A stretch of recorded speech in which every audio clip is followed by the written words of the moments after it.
Bootlegger ગામમાં duplicate દારૂની આખી ફેક્ટરી ખોલી નાખી. રાજકોટ વિછિયાના ડુપ્લિકેટ દારૂ ફેક્ટરી ઝડપાઈ. અમરાપુર પોવાડી વિસ્તારમાં ફેક્ટરી ચાલતી હતી. પોલીસે 218 દારૂની બોટલો જપ્ત કરી. 30 લીટર લિક્વિડ પણ કબજે લીધું. વાડી માલિક જીતેશ સોલંકી સહિત 4 ધરપકડ. પોલીસે ગુનો તપાસ શરૂ કરી.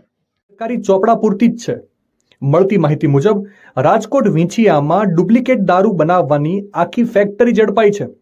અમરાપુર વાડી વિસ્તારમાં આ ડુપ્લિકેટ દારૂ બનાવવાની ફેક્ટરી ધમધમી રહી હતી, જ્યાં બુટલેગરો વિદેશી દારૂના ફ્લેવર અને સ્પિરિટ મિક્સ કરીને ડુપ્લિકેટ દારૂ બનાવતા હતા. રાજકોટ ગ્રામ્ય એલસીબીને બાતમી મળતા અમરાપુર ગામની સીમમાં દરોડો પાડીને પોલીસે 30 લીટર લિક્વિડ અને 218 દારૂની બોટલો જપ્ત કરી છે અને વાડી માલિક જીતેશભાઈ સોલંકી સહિત કુલ 4 લોકોની અટકાયત કરવામાં આવી છે. આ સમગ્ર મામલે ગુનો નોંધી